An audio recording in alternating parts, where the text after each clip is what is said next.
Welcome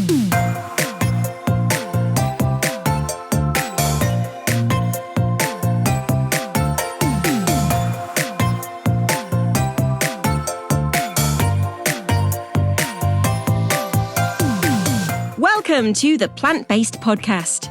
Did you know that plants are truly amazing? Not only can you grow them and eat them, you can also wear them, drink them, nourish your skin with them, and so much more. Let Ellen and Michael inspire you to love plants as much as they do, as they chat with the movers and shakers in this wonderful plant-based world. So, let's dig in.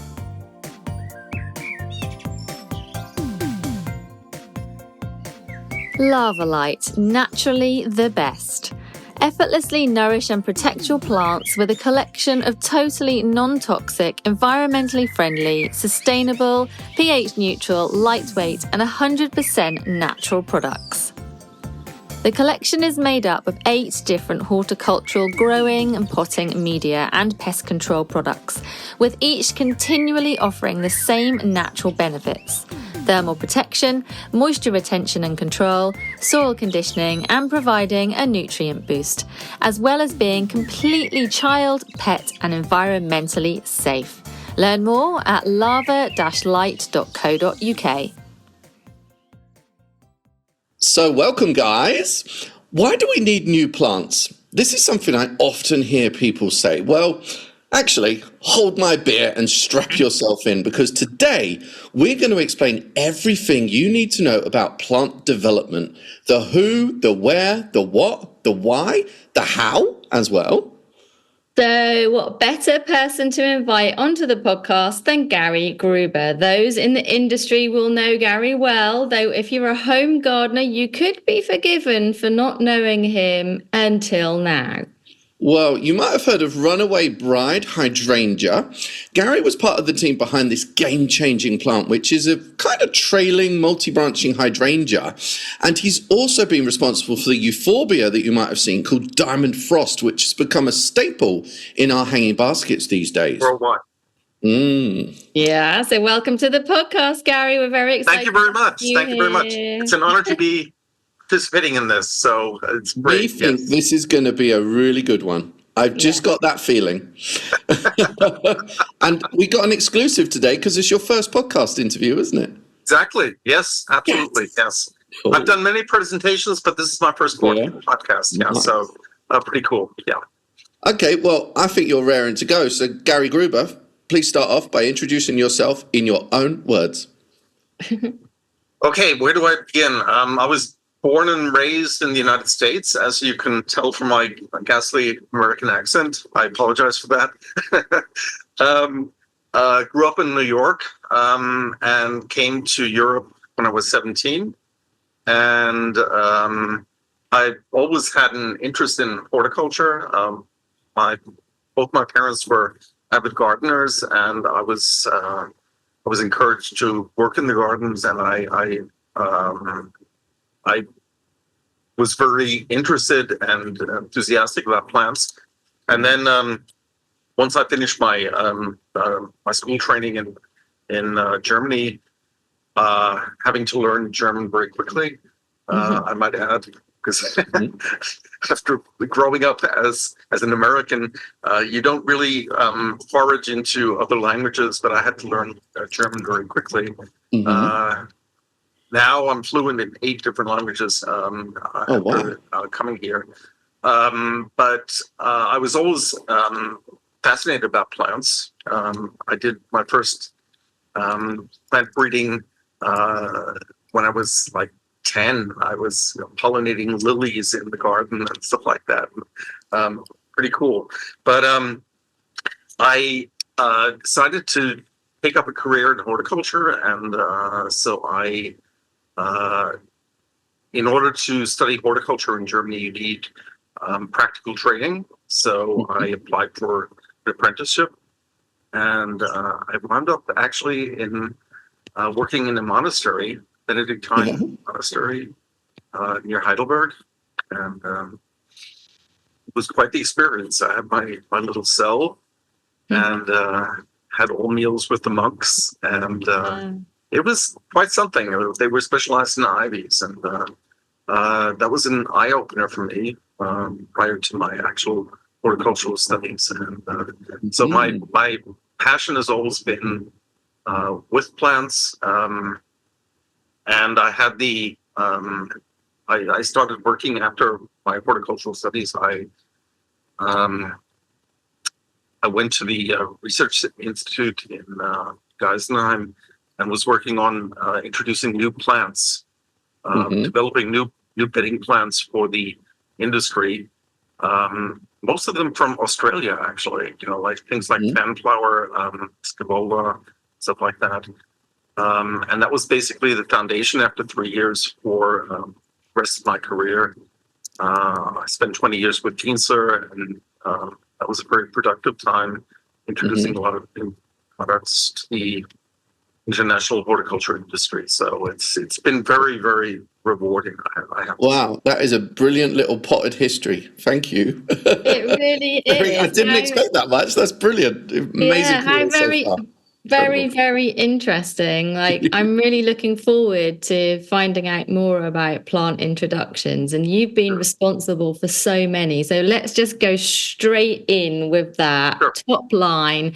Why would you say the industry and the consumer need new plants? Why do we introduce new plants? First of all, for the industry, I mean, for any industry, of course, innovation is always a motor for increased sales, edge on competition, et cetera, et cetera, et cetera.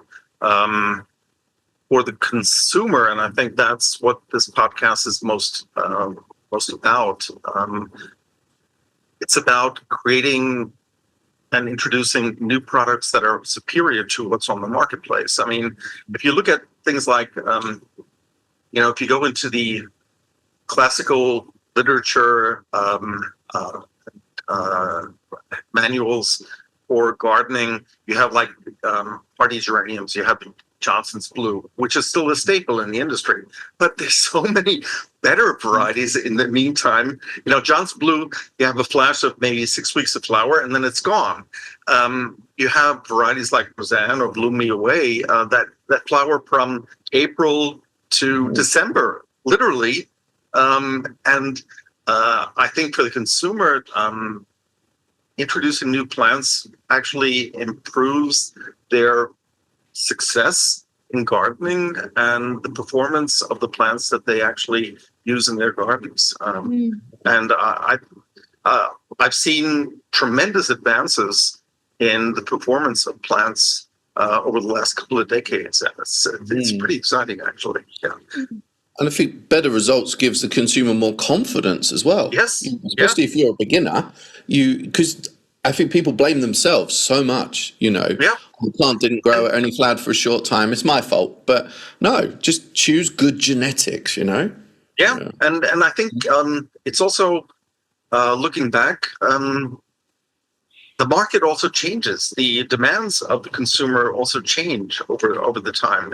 Now we're looking, when I started in the industry, it was like window boxes with geraniums and fuchsias and daisies. Now we're looking at, the consumer wants non-stop flowering year round. It has to look good all year round. Has to be easy to care for. It has to be heat and drought tolerant. These are totally new criteria, and you can't actually fulfill these criteria without new breeding, without new varieties. Absolutely. So one of the reasons I got you on the podcast today is because you put out a picture on Facebook a couple of weeks ago of, I think it was a variety of hedera, an ivy.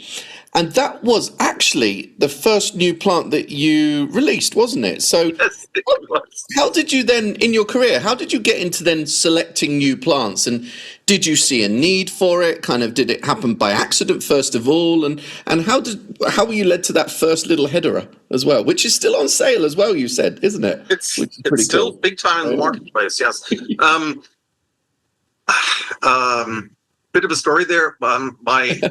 My immediate, my trainer, my master gardener was a monk, and he was an expert in Hedera, in ivies, and he had what was at the time the biggest ivy collection in the world, 350 different varieties, and he told me that he was writing a book about that. He wanted to write a book, and a self-published book, and I offered to do the drawings, the botanical drawings for that. And so what else do you do in a monastery in your cell in the evenings? There's nothing to do. So I did the drawings, and that kind of honed my eye for new mutations, new varieties, new sports. This specific ivy variety was one of the first that I discovered as an aberration in the production. So, and that's still around, Ritterkreuz, which is Maltese cross in English, basically. But then after studies, I then came back to the research station, you guys, and there my responsibility was to develop these new crops that were coming in from Australia and stuff like that, and that kind of whetted my appetite for the introduction of new plants and how they could change the industry, quite frankly. Wow. And then with Kienzler, of course, my working at Kienzler, my core responsibility was to introduce and to seek out new plants worldwide, and that was extremely gratifying, and I had a very long leash. I could travel the world. I have like 1.8 million flight miles on my account, which hunt down new plants. It's not really. Interestingly, Gary, we will kind of dig into this a bit more, but this was also kind of before the internet a little bit as well, wasn't it? So it was for the there's different ways to find plants these days, but like, how on earth? You must have had a network of contacts and kind of, it must have been a whole experience. I had to develop these contacts, and it was extremely gratifying to you reach out to Japan, you reach out to Australia, New Zealand, and establish these contacts, and you visit these people, and you find that they're working on some really, really cool stuff, So, and to also the gratification of developing these plants for the marketplace, which takes time and money, and then actually seeing these products be successful. I mean, you mentioned, for example, Hydrangea Runaway Bride at the time, and that was bred by a Japanese friend that I've known for many, many years. He was the breeder of Surfinia petunias, for example, and we became very, very good friends. And he developed this hydrangea, interspecific, and he basically presented it to one of the most prestigious networks in the industry at the time, and they basically said, "We're not interested." And he basically said, he came to me then, and he said, "Are you interested?" And I said, "Yes." This is totally different. And he said, "It's yours." And so you have to have a gut feeling for these new plants. Sometimes you'll fail. Sometimes it's not the right product at the right time. But in many cases, your gut feeling tells you, okay, this product has potential in the marketplace. Cool. And that one itself is really popular now as well. But what I'm wondering is, where does the demand come from in the first place? Like, it sounds so fantastic to be able to introduce all these new plants and travel and meet people. And I think it's just totally awesome. But where does the demand come from in the first place? Is it consumer led? Is it random? Is it growers? Like, how do you know what's going to be needed or popular?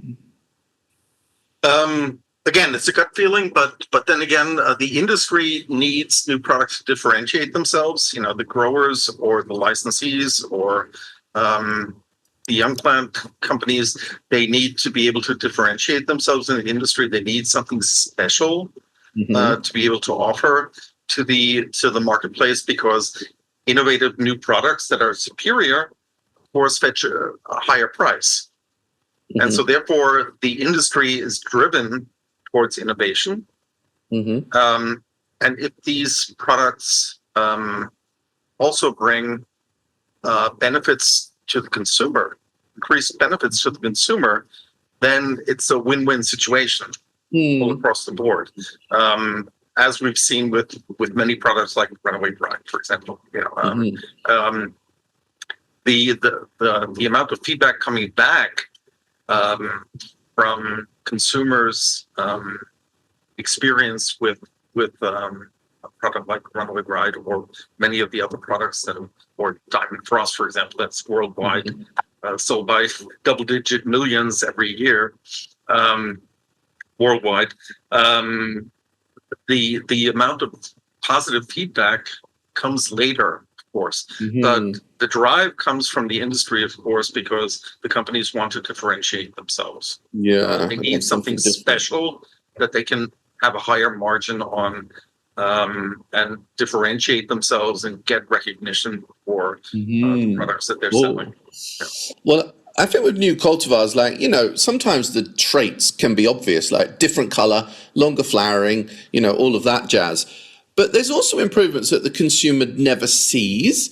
Like some improvements can purely help the grower, can't they? Like maybe it's earlier to flower. Maybe it's something that flowers at a younger stage, doesn't need growth retardant, for example. What would be some of the invisible traits that, we perhaps don't see when there's a new plant in the garden center, and maybe our favorite plant is withdrawn and there's a new one and we're like, why? It looks no different. Why would a plant be, selected with those invisible changes?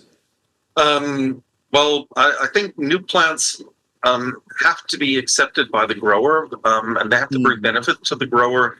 Otherwise, they will not accept them. Now, a plant can be really, really good. Because it's the grower that drives a lot, isn't it, really? Yeah. It's the grower that really drives a lot of the plant selection. Yes, yes. They're the ones that have to make it happen. Yeah. Sometimes it's also a hurdle to overcome, quite frankly.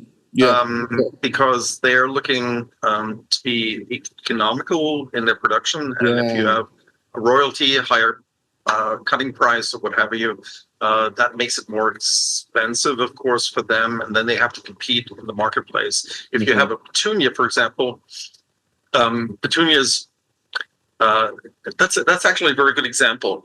Petunias, if you look back 3 or 4 decades ago, petunias were grown exclusively from seed.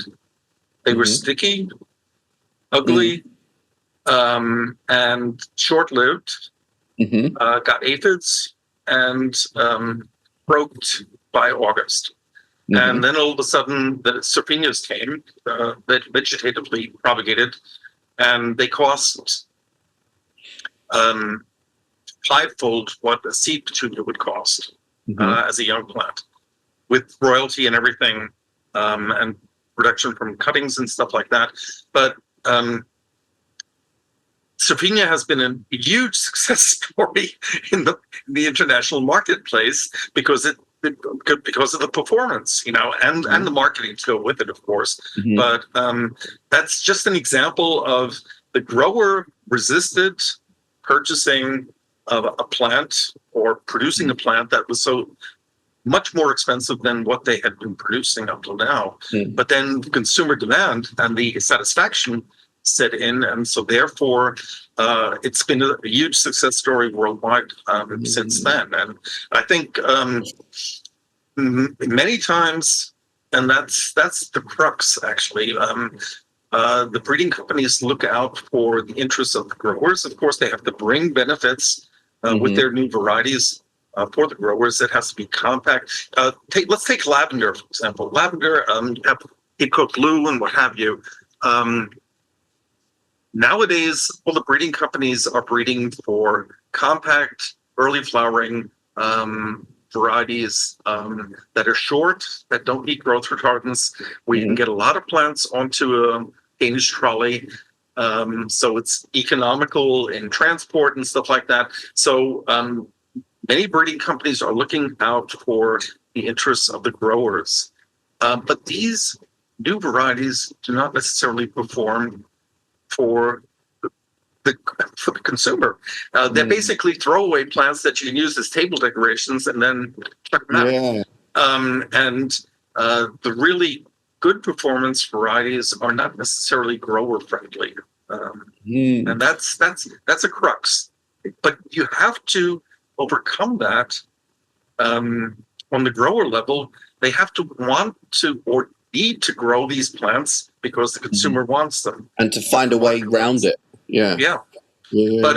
But much of the breeding that's going on today, unfortunately, is very much grower oriented, and that's actually quite sad because the consumer does not necessarily get. There are exceptions. There are absolute exceptions. There's some breeding that's. If I look out, if I go out into the terrace here, and I see some of the new Helleborus breeding that's already in flower now and flowering in full flower until May. Hey, that's awesome. That's really awesome for the consumer as well. But those plants are not cheap, and you have to convince the grower to be able to want to grow them or to need to grow them. Yeah, absolutely. And I think, obviously the dream is a plant that is naturally compact when it's young, but then it grows big and buxom when it's planted into the border. And this doesn't happen that often with plants, but it can. Not, no. Yeah. Because hold on, and it flowers 12 months of the year. Yeah. It's drought tolerant, but it also loves a lot of rain as well. And the flowers are blue. Yeah. But we recently spent a weekend with a friend of ours, and she wanted to replant her window boxes in her terrace, and the criteria that she said has to be bee friendly, has to be easy to care for. She can be on vacation for 3 weeks without watering it, and it has to look good all year round. Okay. But I think it's always sorry, we'll get back into our questions in a moment, but I think it's also the fact that the garden centre needs to show something in flower. Otherwise, no one's going to buy it. And that is a real misnomer, I feel, because we should really move towards having a living label in a garden centre. So maybe a plant that's in the centre of the bench that is in flower shows her what it will grow into and take away that pressure of having the small plants with flowers on. Because that would take out the need for growth retardant. That would take out the need for having these smaller compact plants that flower at a young stage. And it would give a living label so people actually grow it on themselves, get more gratification, and you could actually unlock a bigger range of genetics as well, potentially. This is almost like what I used to do in mail order, because we didn't have to worry about how it looked on the garden centre bench. So we had the pick of everything. It didn't matter what it looked like as a young plant because they all looked the same. Yeah, there wasn't that pressure to be in flower. That's happening to a certain degree, but that's also... there's also cost pressure there because you have to have somebody, first of all, to grow these specimen plants for the garden centers. Oh, it would be complex. Don't get me wrong. Yeah. I mean, we do it. We do it to a certain degree. For example, with Runaway Bride and stuff, we have nurseries that grow specimen plants that show the true potential of the product, and then we have the smaller, affordable product quasi. But the crazy thing is, people want to buy then the specimen plant, and they're willing to pay for it. People want instant impact, don't they? They see the flower and they want that in their garden now. I'll tell you a very quick funny story. A very, very long time ago, I signed up to have a stall at a local market in Norwich in Norfolk in the UK. And I propagated dahlias, absolutely loads of them, put them in beautiful bright coloured pots, labelled them all. It was May, there was nothing in flower. It was just like the tubers or the cuttings. And I didn't sell one. I did not sell one single dahlia because there was no flowers and people couldn't picture what they would be. And that was a very long time ago, but that was a very good lesson to learn. But if you put yourself into the role of the consumer, you go walk into a garden center. Of course, you're flashed by the products that are in full flower, that are in full color, and the variety can be as good as it genetically can be totally superior. But if it's not in flower, people won't grab it. Yeah. And we're living in very high-paced times where instant gratification, as you say, Ellen, is extremely important. Yeah, absolutely. And with that, it's you dropped in marketing not so long ago, and I'd love to talk about branding and marketing. How important is that when you are launching a new plant? Do you, how important is the brand, and do you plan like a marketing campaign in advance? How does that work, and how important is that? That's a big question to answer. If I look back, when I entered horticulture 40 plus years ago, there were virtually no brands in the industry in plants at the time. I think it started with flower carpet, roses. I think that was one of the first brands to marketplace. And an eye-opener for me was, again, Serpinia petunias, where you had a superior product that was much more expensive than what people had been growing up till now. And that needed to be conveyed to the consumer and to the industry that this product is superior and that it has an appeal and it's recognizable at retail for the consumer. And so therefore, that was that was really an eye opener for me, how important it is to brand a product. If it's worth it, the brand has to mean something. It has to have content. It has to have a message. It can't just be, let's slap a brand onto this daisy and then it'll sell. No, that's not it. That's very short-lived, of course. It has to be a product that has genetic superiority and performance for the consumer. But if you look back at Serpinia, I don't know what's like in the UK, but I know that here in Europe, at least mainland Europe, Serpinia, the brand Serpinia is basically synonymous with trailing petunias, even though there are myriads of other trailing petunias in the meantime. I would say the same in UK. Really? Yeah. Say, Ellen, it's almost like Hoover and vacuum. They're interchangeable. Yeah. Very much so. Yeah. Tempo, there are numerous, from other industries, there are numerous examples there. So a brand can be very strong. And I was very fortunate, given the experience with the Serpinia brand.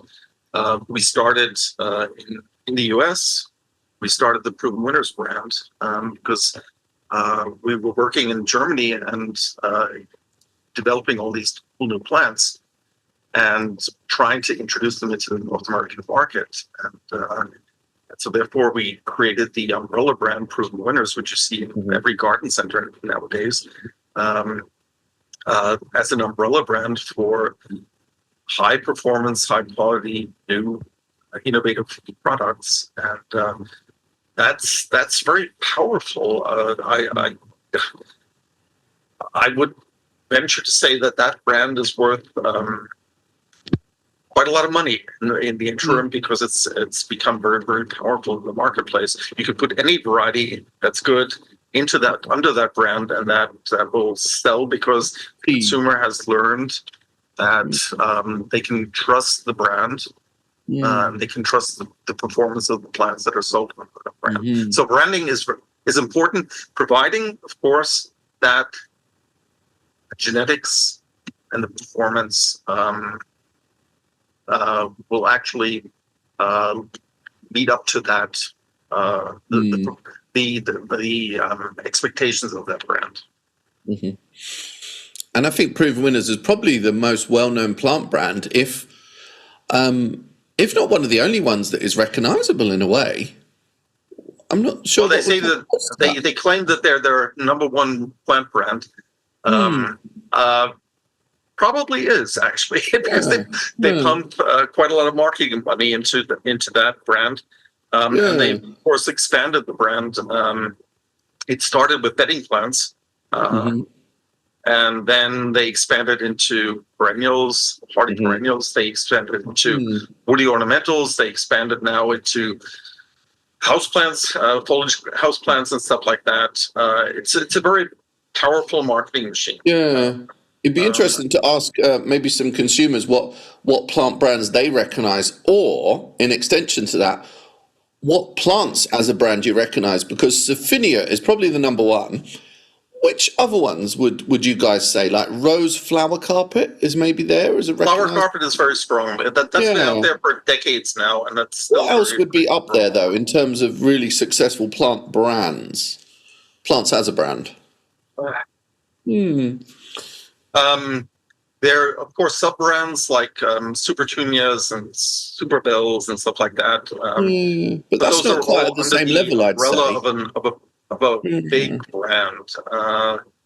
Other than that, everybody tries to establish a brand. Most companies, the reading companies, they try to establish their own brand.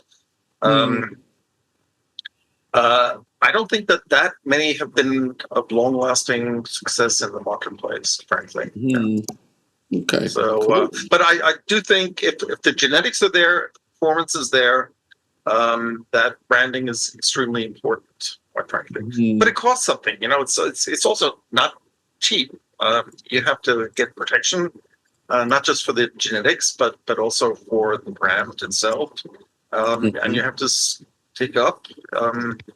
As a company, as a brand owner, if somebody violates that brand, that can be quite costly. Because of course these things are protected. It's big business. People don't realize, what a serious business horticulture is. Yeah. There's a reason that I have no hair anymore.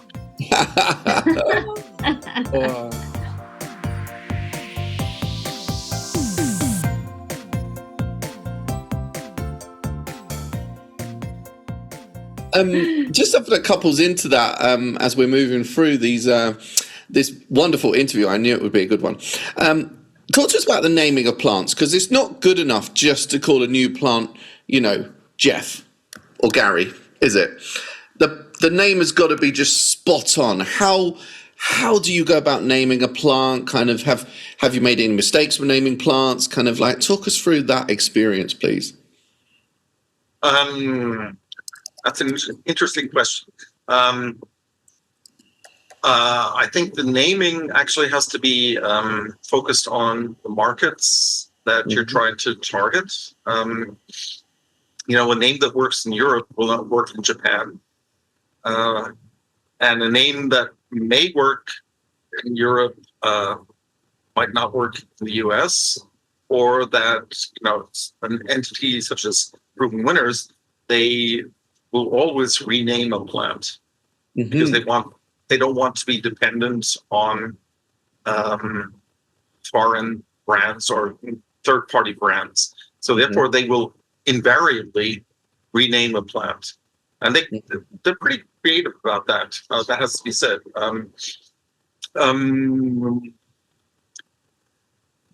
Usually, we target the European market first, and then we just expect, for example, that in the US, they will rename it according to or in Japan, for example, or in Australia, they'll rename the variety according to their market demand. So I think it's very, you have to look at your consumer audience, and you have to find a name that will actually work and appeal to the consumers in that target market. So was Runaway Bride one of yours, or was this a group effort, or how did that go? Because it is perfect. It is the perfect name, honestly. Yeah. Runaway Bride is really interesting.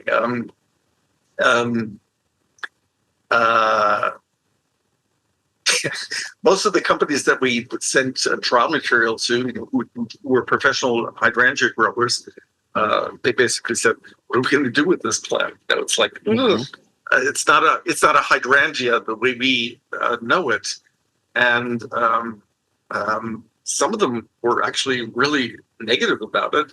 Yeah. And one of our licensees, one of our biggest licensees in the Netherlands, got really excited about it after growing it for 2 years.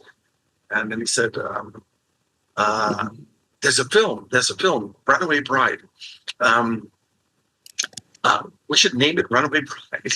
Yeah. The name stuck. Yeah, the name stuck. Yeah. It's called Fairy Trail Bride in the US, I think. Oh, Fairy Trail. That's clever. Fairy Trail Bride, because they didn't want to use our trademark.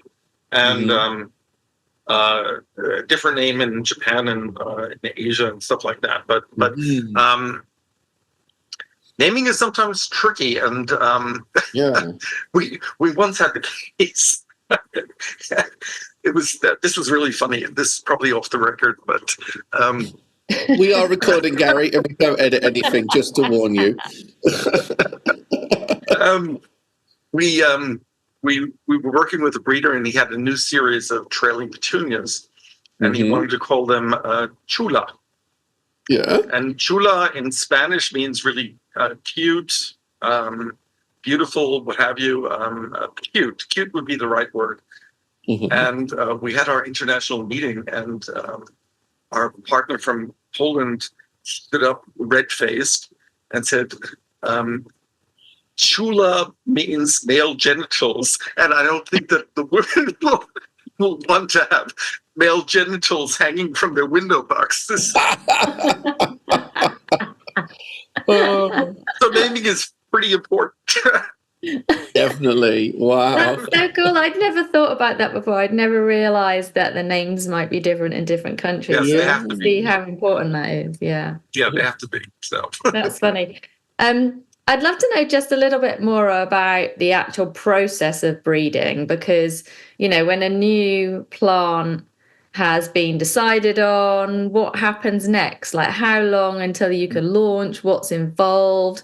How do plant breeders' rights work as well? Like, because I don't understand the process. I'm not on that side of, you know, the industry. So a little information would be really helpful.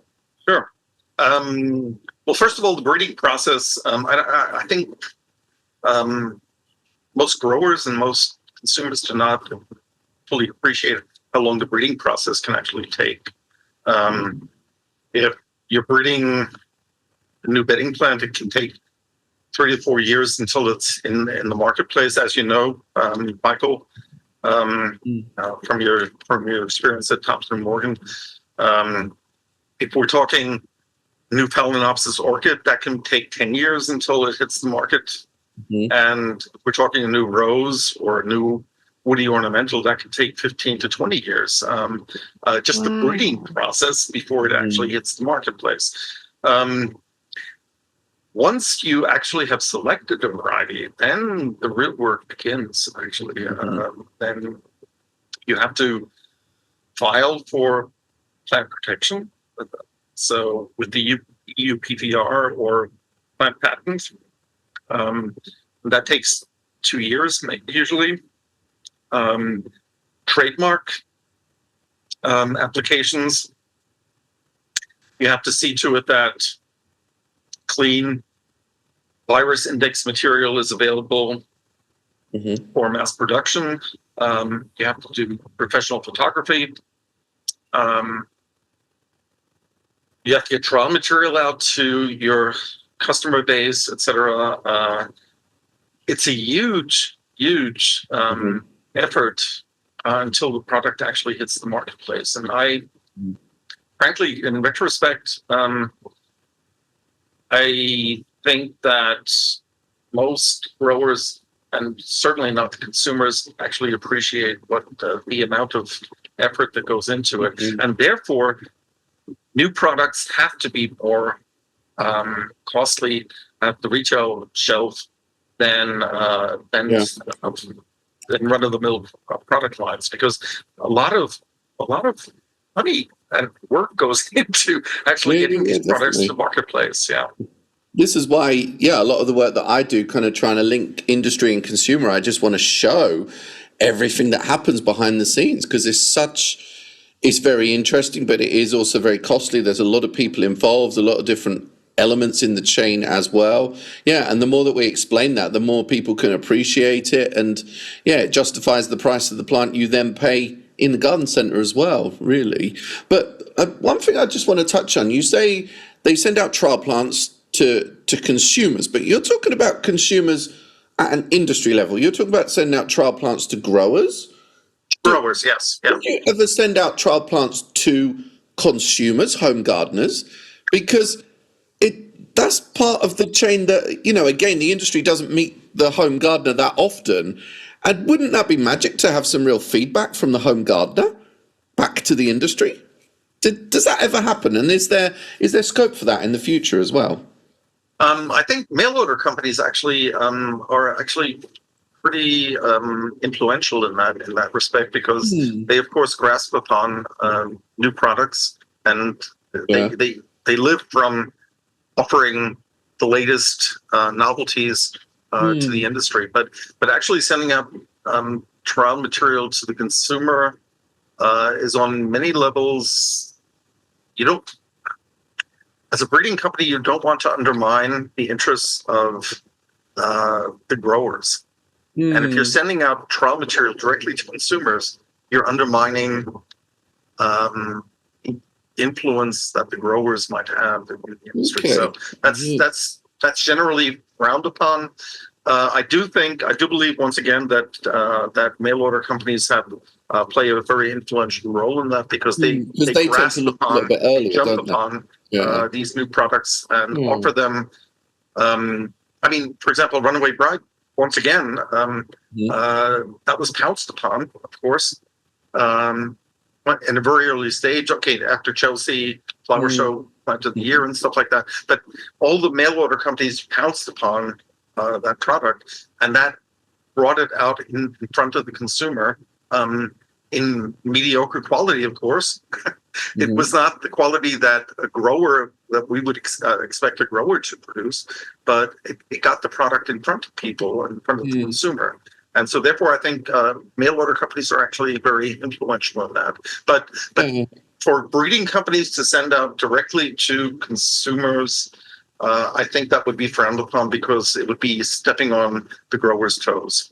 Okay, no, it's interesting. Yeah, cool. Yeah. And also, like when we talk, and when we talk about mail order, it is because mail order is obviously a smaller market than the garden centre. It is when you order a new product through mail order, you are almost by default part of a test panel in a way, because it's very often a much lower volume than it would be when it gets to the garden centre, and you can often get something ahead of time as well. So that is, when I was selecting new products for mail order, we had the pick of everything, because it didn't have to fit into all of those qualities that meant it would become a garden centre plant, because you're sending a much smaller specimen that you grow on at home. So it was kind of very exciting to choose those products, So there's a different set. There's also a certain volatility with mail order, of course. Mail order thrives on always having something new and exciting on the front page.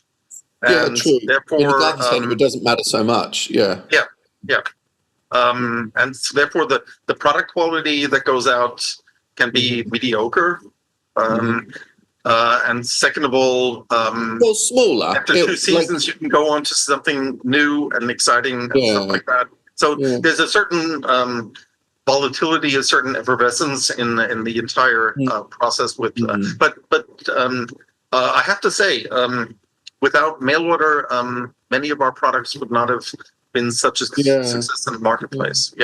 And I think because it is a much smaller product, you are getting something that is, not to say less quality, but obviously a lot smaller than you would buy in a garden centre as well. But that is where the value, and you're getting something ahead of time, and different market. Yeah, that's not all consumers are happy about mail order, but you're often getting a pot of hope, which is, but then again, the consumer is successful with that product and they grow them out.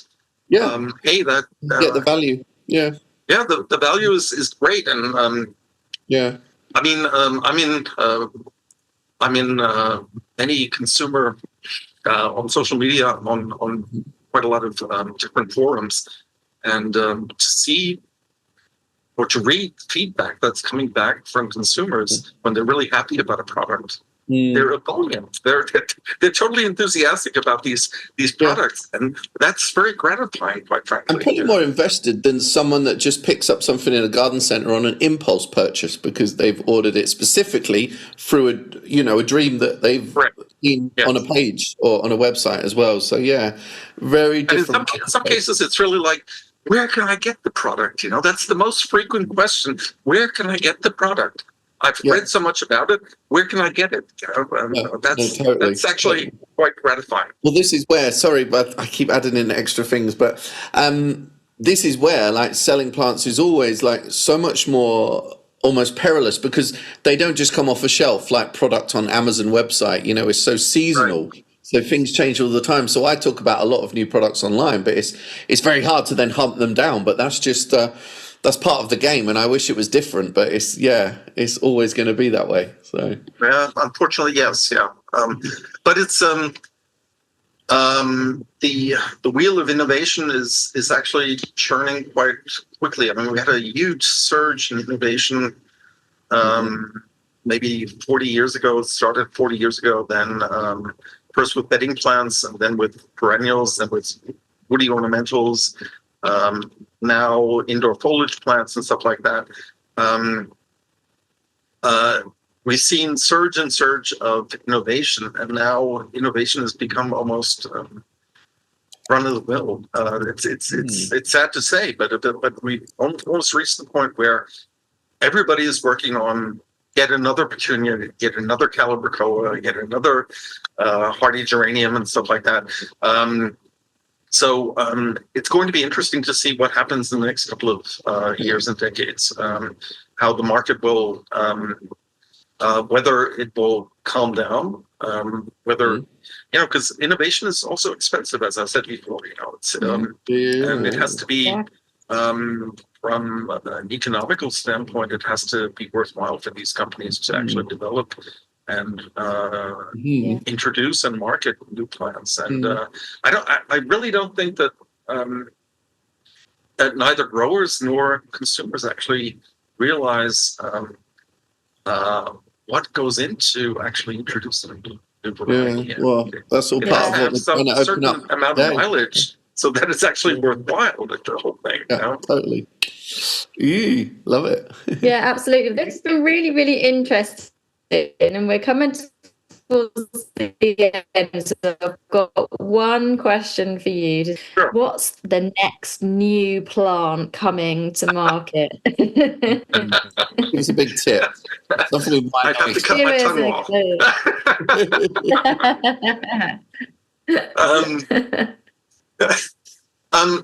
Hey, I've been. I'm sometimes very surprised. I mean, I was also involved in the trialing of mangaves, or how would you pronounce that, Michael? Mangave. Mangave, okay. We were involved in the development of those years back, and that was a total surprise for me. I said, wow, this is really, really cool. So there are always new surprises coming, or symponiums. For example, that was a surprise as well. I think we're going to see a lot happening with drought tolerant succulents and stuff like that. Hardy succulents. I of course cannot tell what's happening behind the scenes. Otherwise, I'd get beaten up. Or give us a clue. You give a clue. No? But there's a lot happening. And. Damn it, Ellen, it's not working. I know it's not. We thought we'd get at least one spoiler out of you, but no. No, I can't talk about it. I'm under.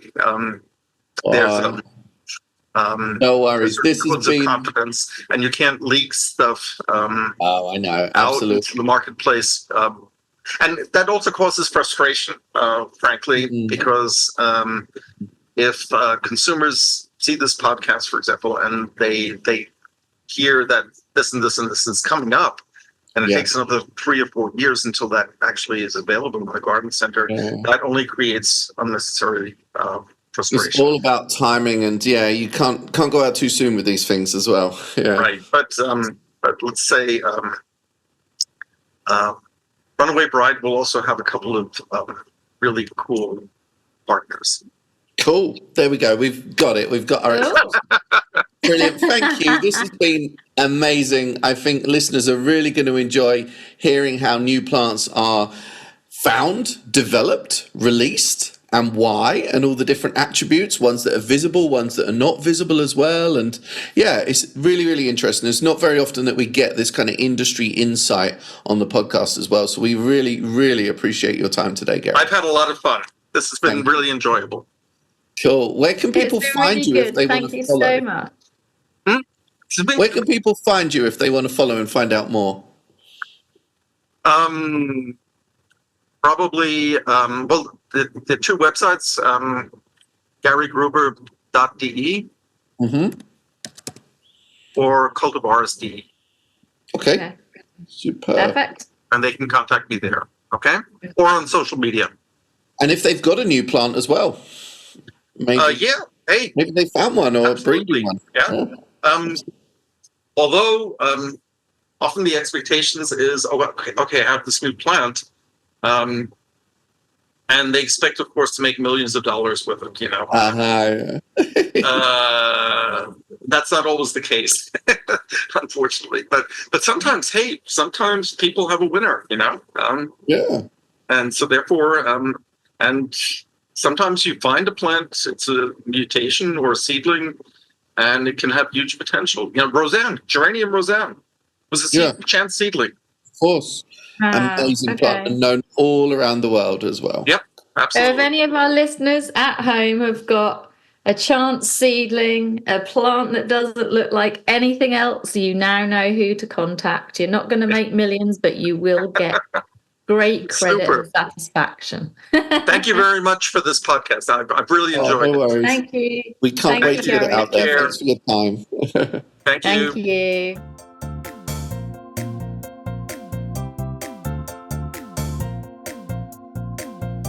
Because you're never worried about, like, in a hotel, like, if you ever have to clear up or anything. Do you know what I mean? Quite like that feeling. So I'm just saying to you, I can really live in a hotel. So, yeah. And, of course, you get breakfast every day. Like, I'm always saying, like, I think in an apartment, I think the best thing would be if they provided breakfast with apartments. Do you know what I mean? Do you know what? There are some. I was watching one of those Netflix shows. Like Selling OC or Selling Sunset. Oh, right, yeah. It was one of the selling. Anyway, and they were selling these apartments in this amazing building. And it's like a hotel. So you have your apartment just the same, but they do breakfast, they have restaurants, but not restaurants that are just, sometimes you have that retail space at the bottom of a hotel. These were specifically for the people who lived in the apartment. Like a buffet breakfast. Yeah. I was like, wow, that's amazing. Honestly. How are you, Ellen? Nice to see you. Always a pleasure to see you, Michael. I'm good, thank you. It is bitterly cold, is all I've got to say. Really? Yeah, it was minus. It's also cold here in Holland, It was -8, -9 this morning, and we actually had some snow, so that's... that's cool, but still clear air. Clear sky, no? It's clear now, but it wasn't yesterday or night, but it is at the moment, yeah. So where are you? Tell us where you are and what you've been up to. In the Netherlands, and it's been... Honestly, like, there's been that mist for like about 4 days. It's crazy. I've been inside, so I haven't obviously seen it or had the risks of it. But yeah, it's crazy weather, and it's like really rainy now. But anyway, we didn't come here to talk about the weather. We came here so you could ask about my catwalk show, didn't we? Honestly, Michael, I had my introduction to it all prepared, but you've just ruined it. Oh. No, I'm just joking. Totally joking. You, obviously, I've seen you, first of all, being fitted out for a very fashionable, posh suit. Fashionable. And then the next thing, you are over in Holland creating, producing, and presenting a catwalk. Yeah. So, is this a new thing for you now? Are you going into... I don't know. It was really cool, honestly. It was just a random idea that I had with this. The export company wanted me to have a stand there to display some plants. And I was like, I remember blurting out on a Zoom call, like, we should do a fashion show. Let's do a catwalk. And they were like, oh, what? So we just played with the idea, and we made it happen. And I have to say, on Sunday when I arrived there, probably for about 2/3 of the day, I was like saying to myself in my head, oh my God, what are you doing? Like, this is just like, I didn't think I could get it done in time. I was like, I don't know if I can really achieve this. Like I was then, but I just always just keep going and find different solutions. And I don't know, I think that just, you get practice with that and stuff. And a lot of stuff wasn't the way I envisaged, but it kind of turned out just as well, if you know what I mean. So, because it's really hard to, you can only 60% plan something. I think 40% is kind of always on the day, the time, and so I don't know. So I built the catwalk, I'll tell you about in a minute, but also a wardrobe area, and we had these kind of like canvas wardrobes. But then I'm realizing that the surfaces you can't really rest plants because it's kind of a bit wobbly. It's really designed for clothes. So I kind of then, part of slowing me down was then reinforcing that with cardboard to make sure that the plant could then sit there. And I was going to use everything in like LHO containers, but then a lot of those are then too big for the spaces you've got. So I was then like, okay, and we had some moss, so then I ended up using moss to surround the plants, and then that kind of turned out okay, because then the canvas, it wasn't really canvas, it was like a plasticky canvas, which was fine because then you could easily spray the moss and keep it fresh. This was actually turned out to be a better idea than my previous one, if you know what I mean. Right, so just so this is on the conveyor belt. So you literally have a conveyor belt. No, this is the wardrobe area I'm talking about now. Okay. Yeah. So like wardrobes like filled with plants. Yeah, I put some videos here and there. Yeah, and that really was selection of plants, because I also had to select the plants when I got there as well. And so kind of run around and do that. And I probably end up doing that for a little bit too long because it takes a while, and I wanted to have the same plants in the wardrobe as on the catwalk so people could then cross-reference and make it easy as well. So the wardrobe turned out nice, and we kind of still, sometimes with these things you still finesse it afterwards. So we also then bought some lights that we then put under some of the shelves to kind of downlight some of the things, and so that was a cute little area. And then of course the catwalk, which we worked on with like with the organizers, and also there's a team, father and daughter team that kind of put together the things for the shows, which was really cool. And and they set up this conveyor belt with kind of like moss down the side. And then when I got there, because I don't know, it's funny, I don't know how, but everything always turns out fine. But I think that is, does it turn out fine, or just are you positive and confident about it? I don't know.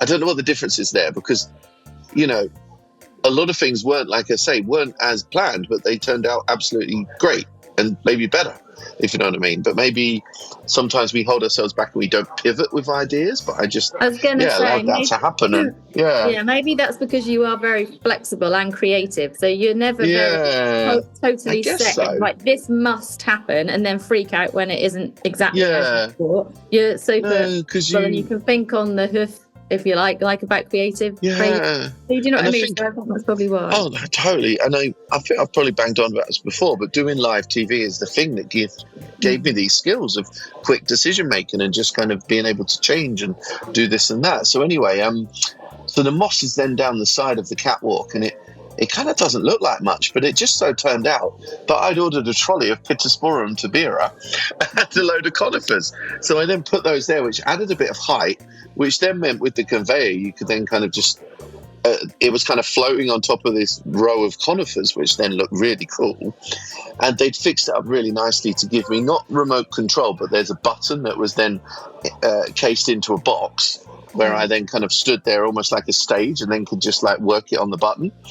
And then like, obviously, a lot of mechanics to then work with. Like there was a couple of guys from the warehouse that were, honestly, without them, we would have been nothing, because they were then loading on the different categories at the back.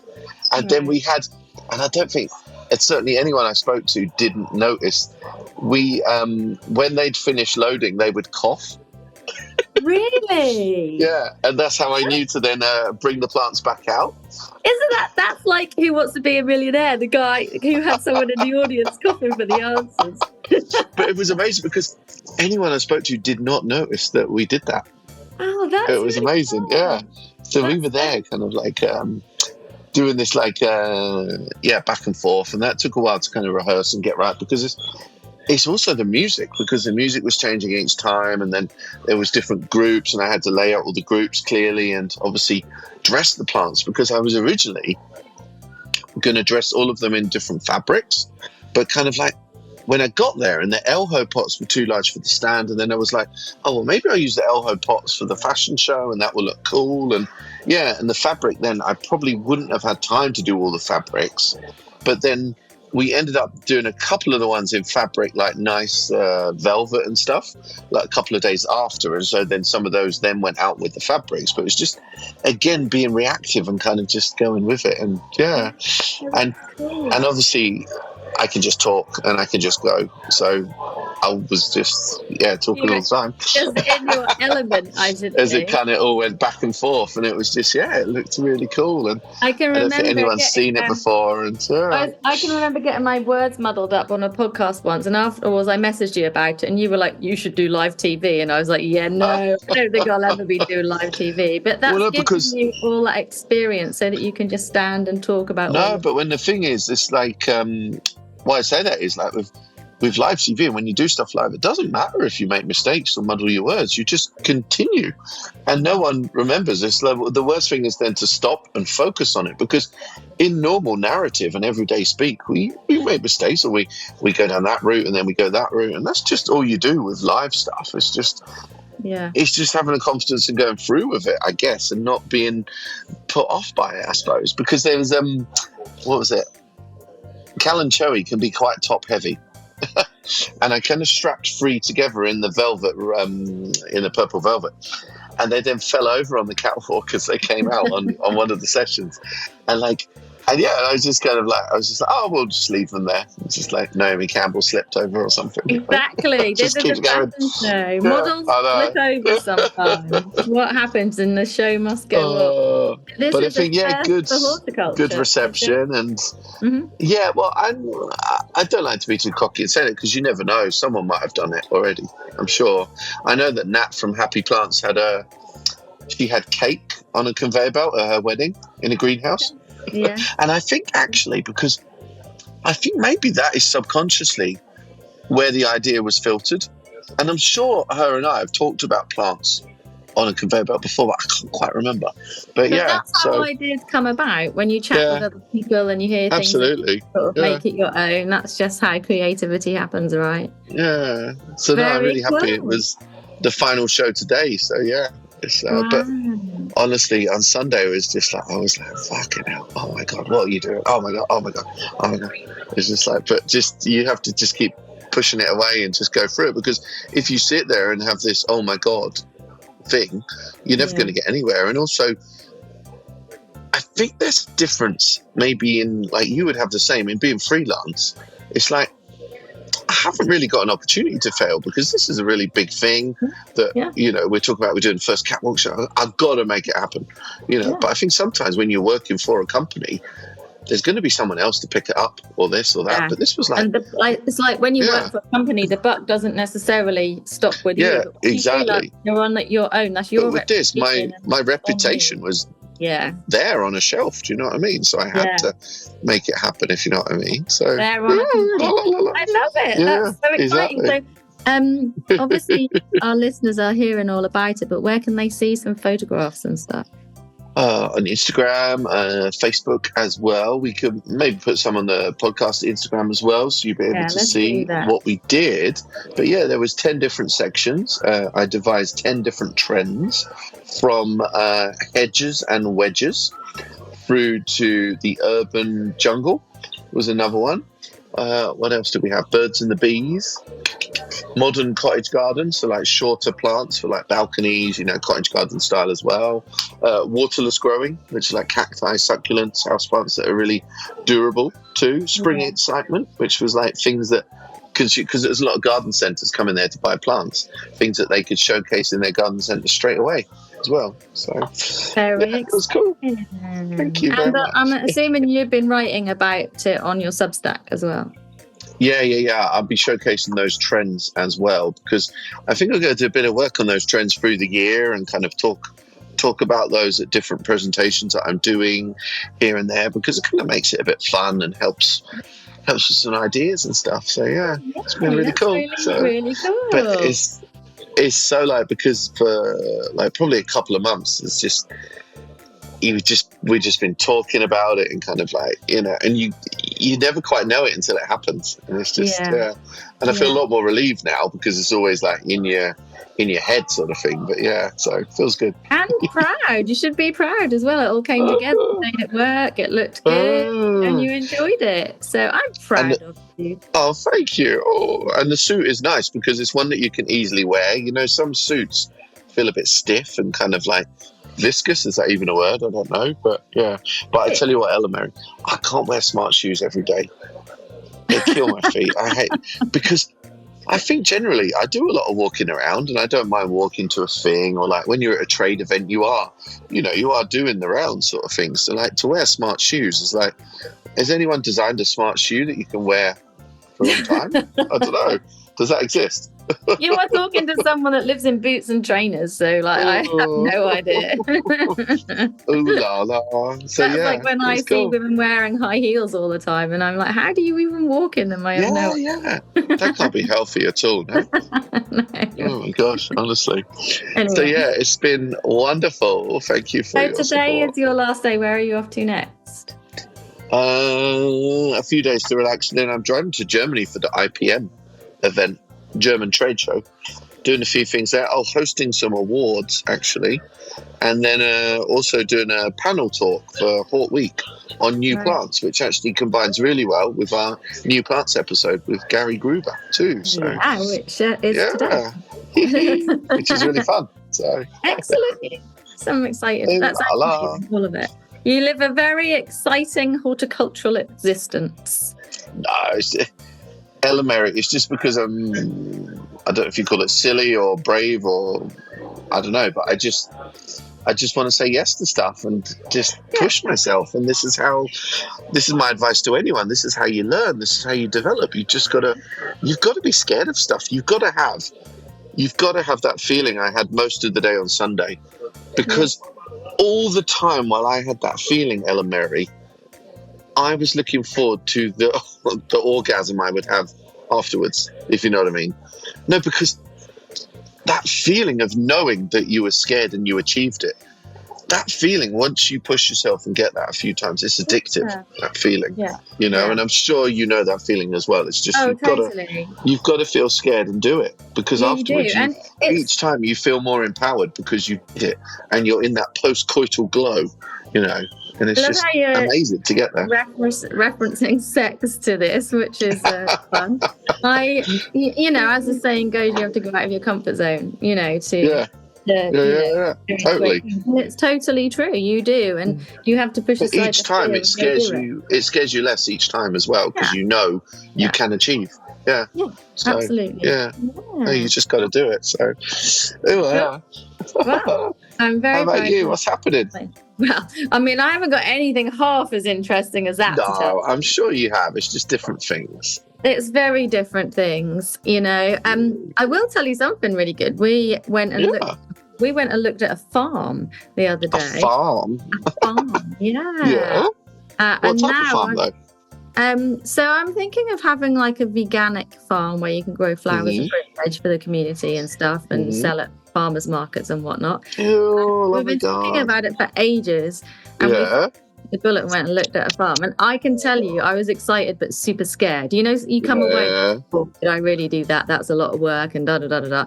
But it was that one was not for us because there was other complications surrounding it. But it definitely got me excited about maybe doing something like that. So that's been good fun. But it's good. Just pull back and follow your instincts is always the best way as well, isn't it? Absolutely. But also, like in America, I don't know anything about buying land or farming or business. Do you know what I mean? So I've had to do a ton of research as to what you can and can't do and have. But I feel like there's more available than in UK. There's like more land. I don't think I don't feel like there's ever any land left in UK to buy because it's quite a small place, really, isn't it? Like, and must be loads of America you can buy.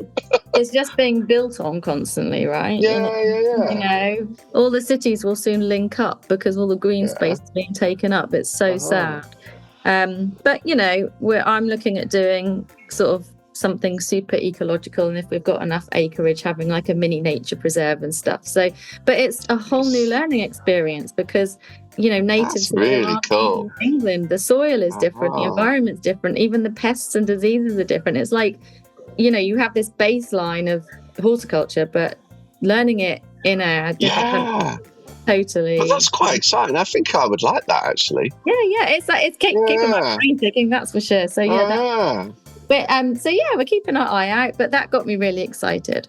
Other than that, I've been working a lot and staying in because it's been freezing cold. Absolutely freezing. You should do like I've really started it because it's cold in UK as well at the moment. I'm really doing a double jacket. That's my new thing.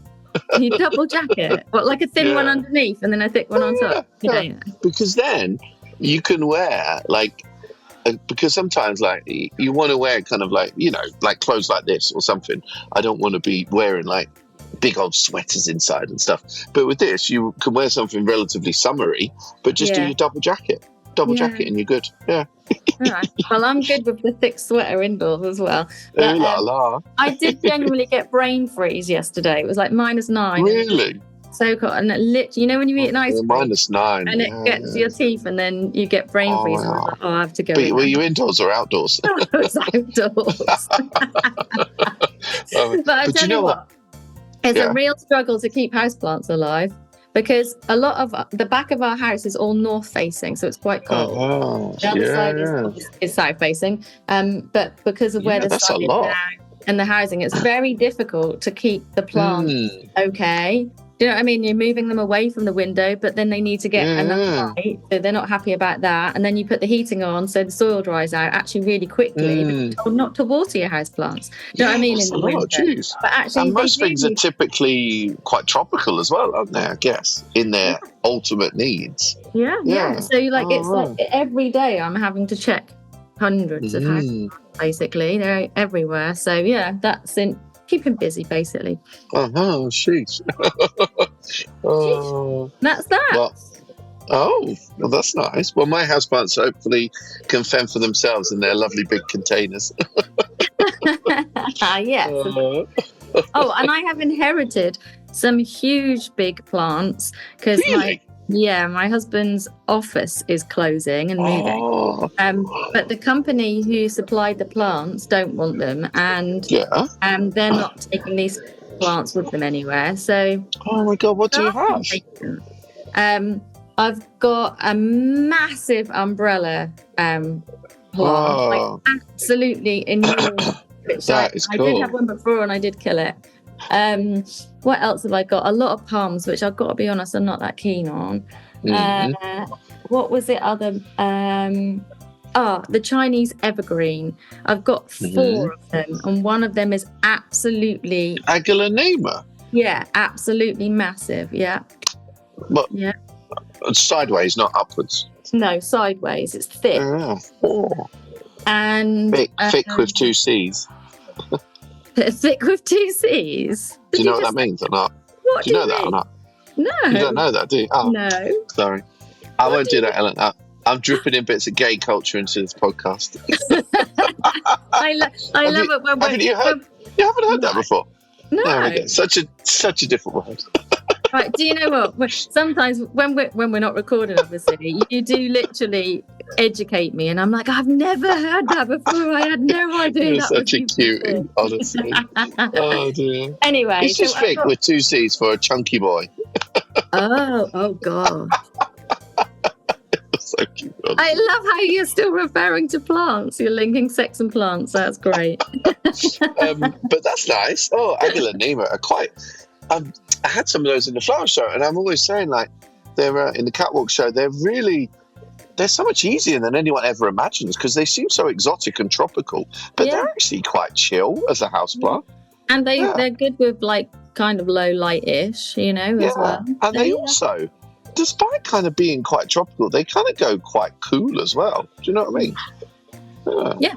Yes. Well, they've been moved in here and they're all good. And there's one giant ficus tree, which is the twisted stem, but then almost like a cloud top to it.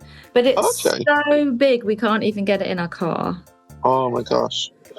So I'm hoping to get it, but we'll see. And on top of that massive giant... Just have the trunk open for a bit. How far away is it? I mean, it's a drive. It's a drive. What does that mean? It's about 40 minutes, I suppose. Oh, okay. Yeah, so that's been really cool. Just doing life, Oh, wonderful, Ella Mary. I love that. I feel like that you're done with this now. No, I'm not. I got to do something at 6:30, so I've got 6 minutes to fill you with joy, which I'm sure I can do twice, maybe. Oh, but that sounds weird. Stop, that's weird that. also. I don't know what's going on with you right now, but it's getting really awkward. Hey, I should just let our listeners know that Michael is actually blushing, which is hilarious. Oh God, I really am as well. Yeah. Oh dear. Cool. Right. Well. Anyway, it's great talking to you. Going now. Bye.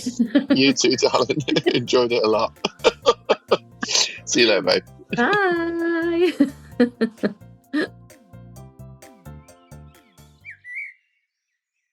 Introducing our sponsors, LAVA-LITE.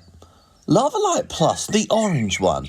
LAVA-LITE Plus is a natural grow media all-rounder. It's perfect for borders and great as a pot topper, both in the home and the garden. It offers thermal protection for cold winter nights, as well as holding up to 25% moisture. Look out for it online and in your local gardening stores.